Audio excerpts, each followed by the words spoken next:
It's nefarious, man. Like, the brain works in fucked up ways. The mind is one of the most deceiving, manipulative pieces of equipment, flesh, human bodies on earth. I never have trusted my brain. All of that weight lives in your head, and you are the decision maker. Psychology of Entrepreneurship. Hi, it's Ronsley. If this is your first volume, welcome. This is a weekly series where I go inside the mind of an entrepreneur, artist, athlete, academic to decipher what is the psychology of our decisions. I'm Australian, and I'd like to start by acknowledging the traditional custodians throughout Australia and recognize their continuing connection to land, waters, and community. I pay my respects to them and their cultures and to elders past, present, and emerging of the land I'm standing on today. I extend my respect to the Aboriginal and Torres Strait Islander people who listen to this. I wonder if you've been wondering, once Lee has started acknowledging the traditional custodians of the land, what is he really talking about? Well, I'll let Mundanara first acknowledge country and then explain. I'd like to acknowledge the Yuggera people, south of the Mardawa River, also known as the Brisbane River, here in Brisbane and Queensland, in this beautiful country now known as Australia. I'd like to also acknowledge the Turrbal people north of the Mardawa River. The Yuggera and the Turrbal people have been living and practicing their culture for tens of thousands of years. I want to acknowledge their elders past and present. And I also want to acknowledge traditional owners from right across the world, from wherever you're listening to this podcast. It's great to have your company. The Acknowledgement of Country is an ancient diplomatic protocol, a very important law that has been practiced by all Aboriginal peoples right across this country since time immemorial. As a non-Aboriginal person living in Australia, it's like an invitation for you to become part of the oldest living culture in world history. You can participate in our culture. You don't have to go to places like Uluru to immerse yourselves in Aboriginal culture. You can become part of our culture when you undertake the same obligations and responsibilities to this land as Aboriginal people have done for tens of thousands of years. The Acknowledgement of Country has got nothing to do with political correctness, because as far as I'm concerned, political correctness came in yesterday. We've been here for a lot longer than, how long, even reconciliation came in yesterday as well, as far as I'm concerned. The welcome to country is very different. A traditional owner, so here in Brisbane, only a Yuggera or Turrbal person can welcome you to their country.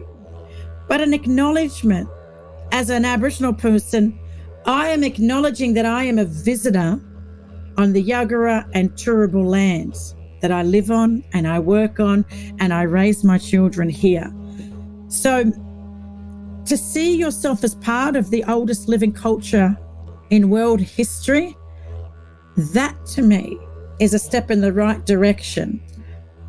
And I think when people start to take on some of those obligations to country, to this land, that will ensure that our history stretches as far in front of us as it does behind us. So thank you. Here's why I have started to acknowledge country. I want the story of our people and the people that came before them to live on in each acknowledgement I do. And my reasons aren't as important as, well, Mundanara will explain better. The more you encourage people, right, to do an acknowledgement, the more you're encouraging them with anything that you get better at practice, right? But if they start with a little bit about themselves, right, or connect the acknowledgement of country with their own personal stories. So I said that my children, I live and work on Yuggera and Turrbal country, and I've had the privilege of raising my children on Yuggera and Turrbal country. So even though I'm not from here, my connection to this land is through my children. They were born here. So personalize the acknowledgement. It's not like, is there a wrong way? Is there a right way? I don't want to disrespect anyone. as long as you acknowledge, and if you can't pronounce the people, as long as you say, I acknowledge the traditional owners or traditional custodians of the land in which we meet, or the land that we're gathering on, and I acknowledge their elders past and present, that's fine. That's fine. If you want to take it to the next level and pronounce the traditional owners, make sure you do your homework so that you don't say the wrong people, because there could be people in the audience that go, hold a minute, this is not Yagara country. You're on the north side of the Brisbane River. This is Turrbal land. Do you not know where you are? So there's an app, Welcome to Country. I think it's WEL2 country, and it syncs with the GPS on your mobile phone, and it tells you wherever you are in Australia who the traditional owners are in that moment, where you're standing. Google it. If you don't know, Google it. Before the arrival of British colonisers in 1788, Indigenous Australians were spread across the country with over 500 different clan groups or nations around the continent, many with distinctive cultures, beliefs, and languages. Recently, I've been talking with a few really well-known podcasters with difficult to pronounce names. And it is really interesting because while I was growing up, my parents made sure that no one shortened my name. If someone would say Ron or Rons, they would correct them and say Ronsley. And you know what? Mundanara could relate. If I want to be Mundanara or if I want to be Mara, there's two different names that I go by, right? Because I could not justify my cultural identity as a 13-year-old. I had no confidence, right? Being Aboriginal was not a good thing. If you wanted friends, I don't remember ever being invited to a birthday party. I never had. My first sleepover was in grade 8, and it was a white girl, and I was just like, to my family, man, I'm having a sleepover. And they're like, oh, okay. They'd never had a sleepover either. You don't get invited to people's house. You don't get invited to the birthday parties, right? You don't even think that that's an issue because that's just how it is. You don't even know why. You don't even go, oh, I'm Aboriginal, they're not going to invite me. As a kid, you don't even know that. And my parents didn't say, you know, that's because you're Aboriginal, right? Like, it's all good. You just get used to that. So Mara for school was much easier for me to just be, you know, not having to justify my cultural identity as Mara was like a breath of fresh air. People just accepted me. I fitted in. I was popular. But once I was Mundanara, right, it was like, so where are you from? Especially when I went to a new school. I knew already, don't you? I knew I was not Mundanara. I would go up to my teacher and cross the name out. I'm Mara. Don't say Mundanara. And they were like, thank goodness, because I don't even know how to say it anyways. So they didn't mind me crossing my name out. Do you know, Mundanara opens up a whole can of worms, right? Because it's like, so where are you from? Oh, I'm Aboriginal. Oh, you don't even look Aboriginal. Well, I'm Aboriginal. But you mustn't be a full Aboriginal. You must be just a part. Are you a half or a full? You're not a full. You must be a half or a part. Imagine as a 13-year-old and someone is telling you that you're not who you are. You can't be. You don't look like an Aboriginal. Well, what does an Aboriginal look like? You gotta be yourself. And like, this is what works for me. And this is what, like, I do think, like, if I would allow myself to be any other way, I think it would fundamentally change who I am. And like, that's what scares me. To me, I was never aware that we had to look a certain way. It was how I had lived my whole life. I had been socialized in a community, in an Aboriginal community like Redfern, right? That my whole growing up and the whole way I saw the world was through Aboriginal eyes. Cut long story short, Mundanara I only took back that name recently. I'm 36 now. It wasn't maybe 21, 22 that I started to go, hold a minute, no. I'm Mundanara, and if you can't say my name, then too bad, learn it. I don't have a short name. I don't let people, when they go, oh, what do we call you for short? Mundanara. And I want to laugh sometimes because, you know what, this is new for me to say, no, I'm Mundanara, because I am strong enough in my own cultural identity to take anyone on at any time. But why do I have to feel like every time I leave my house that I have to get ready to go to battle? Because someone, it's going to happen, whether it's in the first Uber, the second Uber, someone is going to question my identity. And that to me is fucked up. It's so fucked up because it's none of your business. Like, who are you to question my identity for people who think it's their business? Who are they to say, no, you're not who you are? Hold a minute. Do we know each other? Have we met? Like, you're a complete stranger and you are asking me to justify my cultural identity. No, fuck you.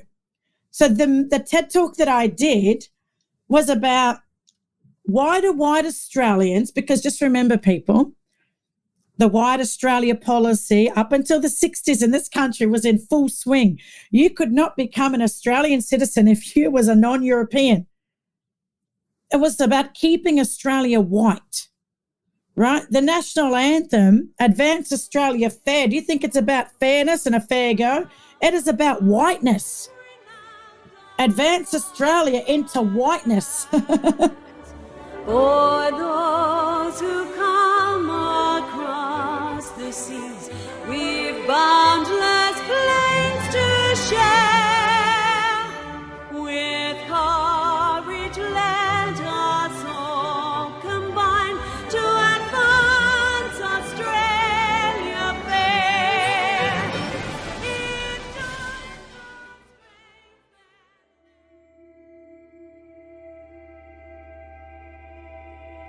The story that has shocked me and everyone else that I've told this to since I heard Mundanara tell it is this one. Please be advised, this is not easy to listen to, just like a lot of the truth. But this needs to be heard. What we're talking about is systemic racism. It's not individual acts of racism, people, all right?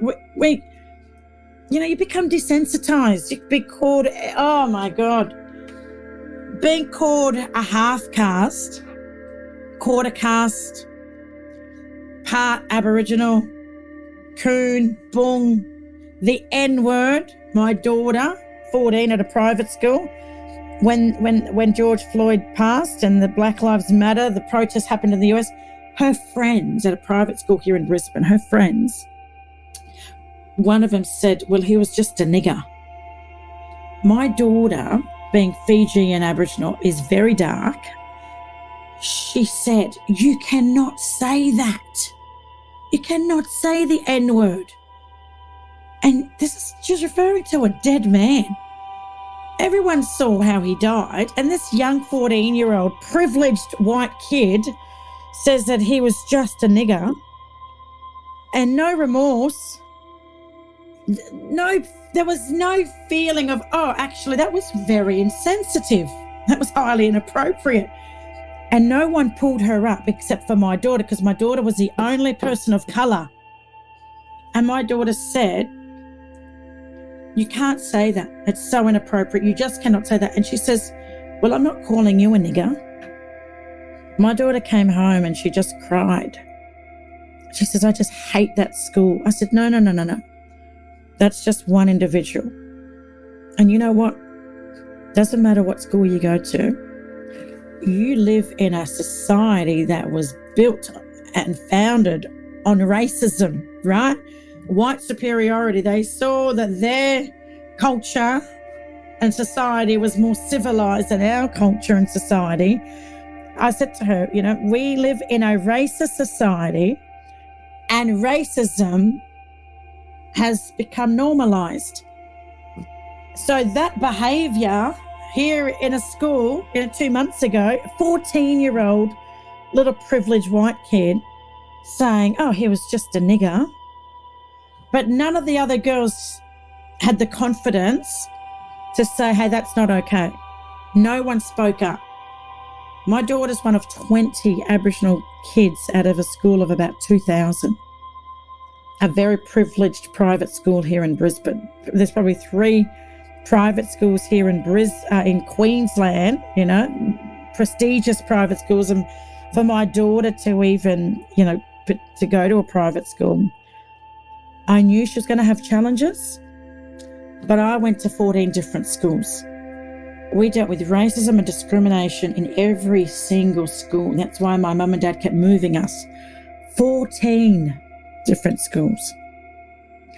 So I said to my daughter, if you want me to move you, I'll move you. But this is the best school. You're going to get the best education, the best support.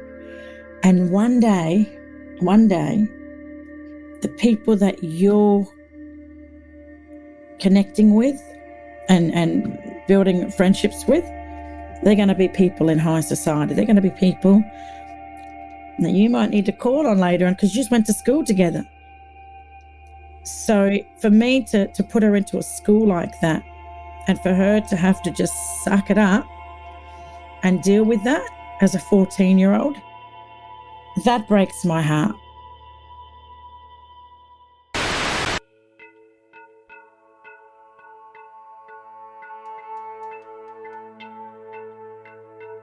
When we come back, how can we use all this in the real world, especially in the workplace?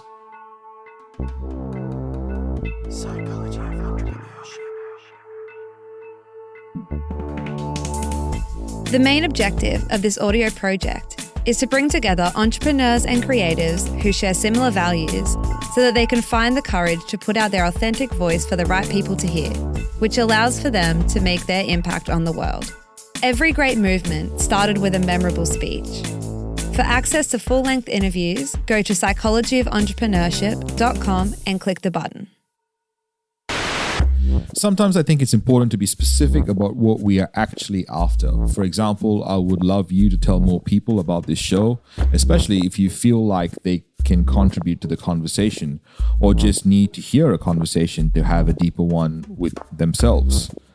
I also do this show because of the people I meet and the relationships that build over time, especially with the people you work with. Relationships take time. We need to give that time. We need to put it in the agenda, relationship building.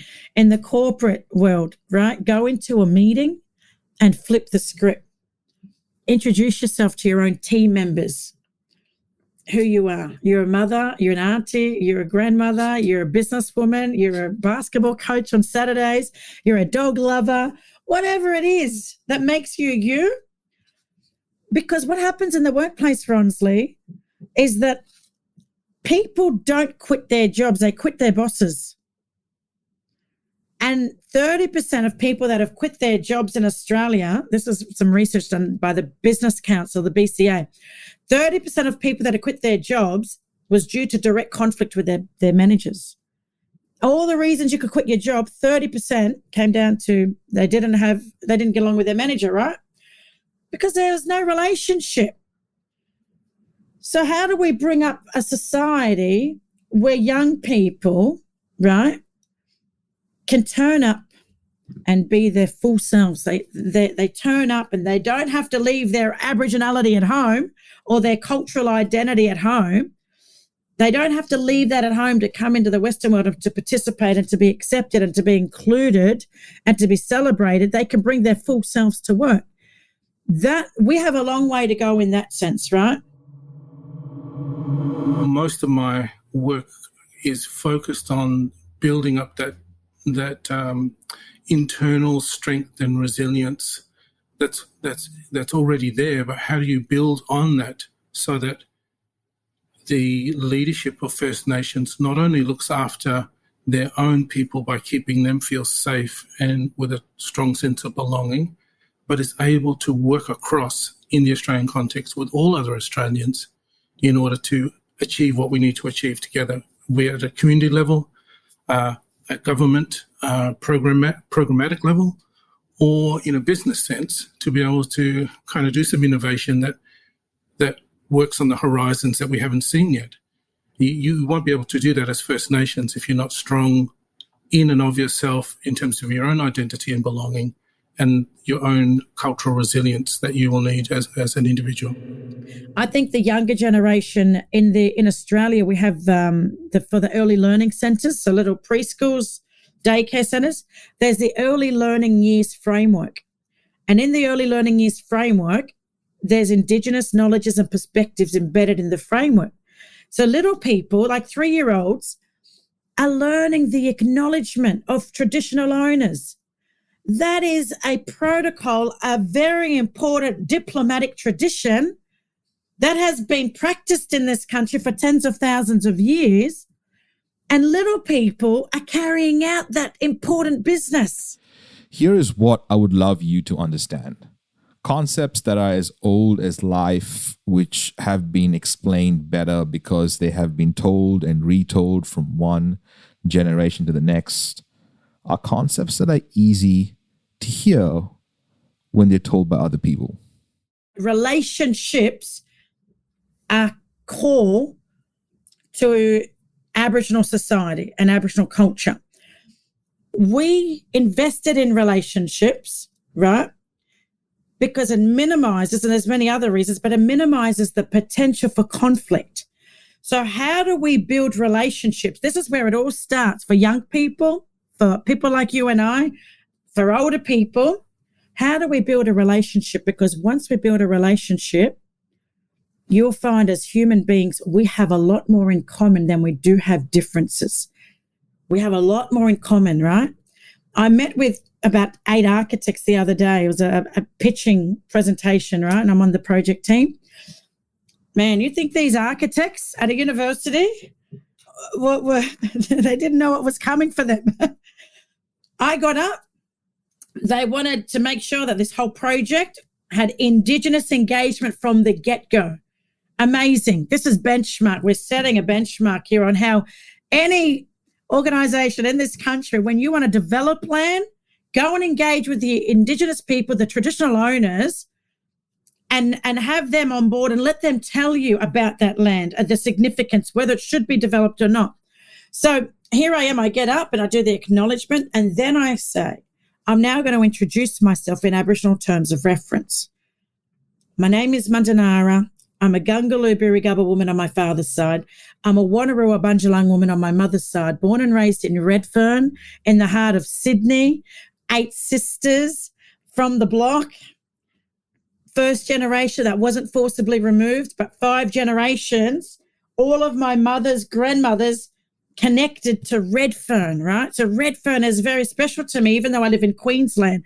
I've got 5 children. They love basketball. They love football. My daughter does gymnastics.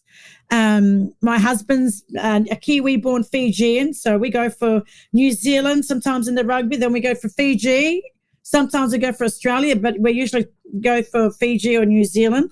And our kids at home speak bits of the Fijian language. They know how to say hello and thank you and please and goodbye. They speak bits of my mother's language, and we speak English as well. They know a lot of the Māori language. So my kids are very proud Aboriginal Kiwi Fijians. Then this man does his introduction. I said, this is how we're going to introduce ourselves, because Aboriginal people have been doing this for tens of thousands of years. This is how we can get to know each other.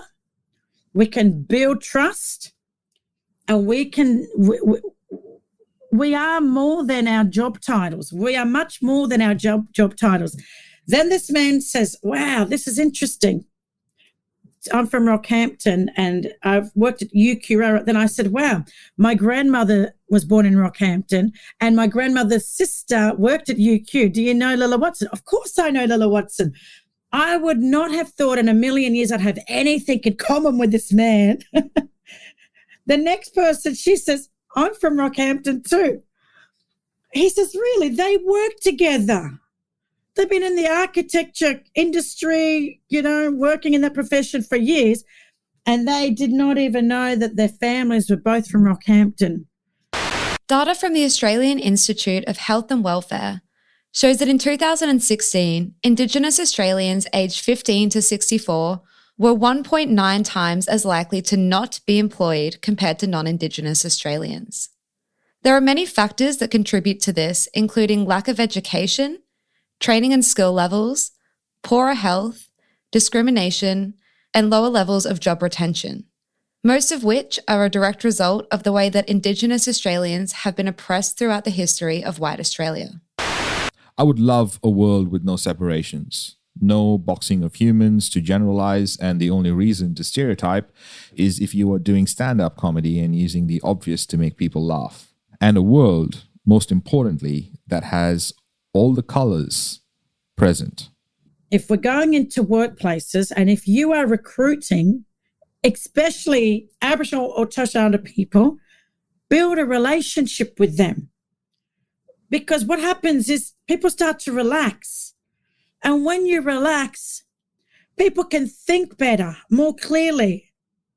And they will thrive. They will kill it in the job interview. So I think our young people, right, growing up especially in Australia, but all around the world, their stories need to be valued. Their cultures need to be valued, right? Not have them justify who they are and where they come from, but to embrace who they are and where they come from, and to celebrate who they are and where they come from, and say, that's the kind of person we need in our organisation. You want to talk about diversity and inclusion, which nearly every organisation has a policy around. Well, yeah, we've got the diversity, right? But do we feel included? Do you see people of colour in management, executive roles or on the board? Do you see females in executive roles or on a board? So I just want to say that, what we've kind of lost, not we as an Aboriginal person, but the Western world, is we've lost the value we place on relationships and the value we place on people.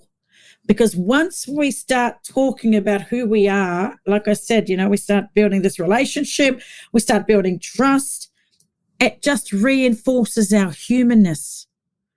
So let's bring up children in a society where they're valued, their culture, their identity, their religion, whatever way they go, if they belong to the LGBTIQ is part of a society, embrace that. Right? But if we don't invest in relationships, then we miss out on that connection that we need in society, that human beings need. When you look at Aboriginal Australia and the hundreds of different countries that spoke hundreds of different languages, there was never an invasion in this country. No one ever invaded their neighbours. But in world history, it is normal. But in Aboriginal society over 140,000 years, even though a lot of these different countries, different Aboriginal people, we couldn't understand each other. They spoke completely different languages. We may have had conflicts, right? But it wasn't over land or territories, right? Never over land. It may have been over insults, breaches of protocol, breaking the law, women stealing. So how you get on with your neighbours, just like Aboriginal people have done for tens of thousands of years. We had a stable, efficient society, not about peace and harmony. That's not true. It wasn't peaceful. All right? There was fights, there was conflict, there were disputes, but it was managed and conflict was given a place. With all the information I have presented you over the last few volumes, I wanted to leave you with context. Context is everything. Perspective makes you better informed. Better informed allows you to ask better questions.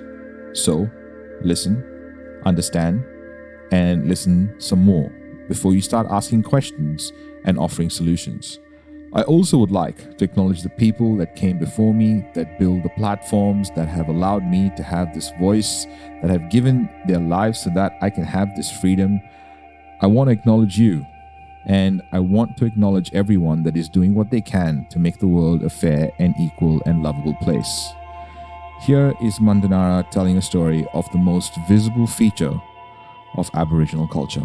One of my clients that I work with, and I won't name them, I walked into one of the branches and I saw the Acknowledgement of Traditional Owners sticker on the front glass. So I walked into the branch and I said to the teller, I said, I just wanted to know about the sticker on the front door. She goes, the Wi-Fi sticker. I said, no, next to the Wi-Fi sticker, there's an acknowledgement of traditional owners. Like, I've never seen that before. And I've been banking with you, all my life. I said, what's that about? And she says, I think we're just acknowledging the landlords. It was at Robina Town Centre, one of the widest places on the Gold Coast.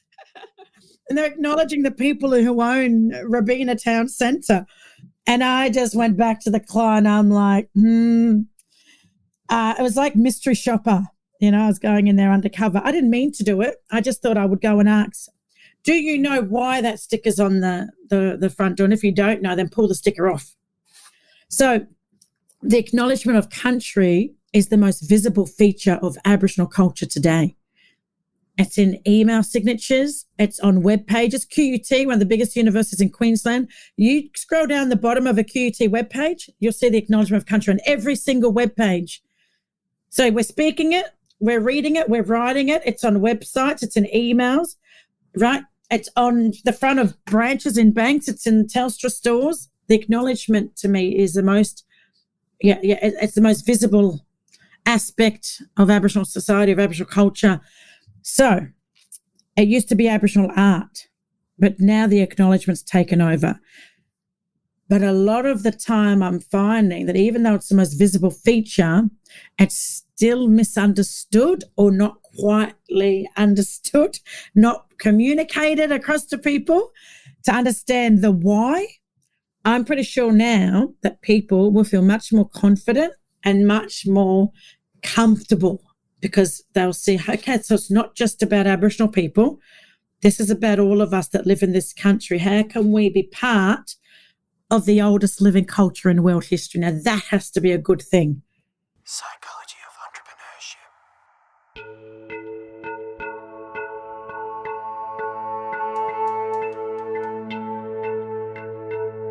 entrepreneurship. Coming up on the Psychology of Entrepreneurship.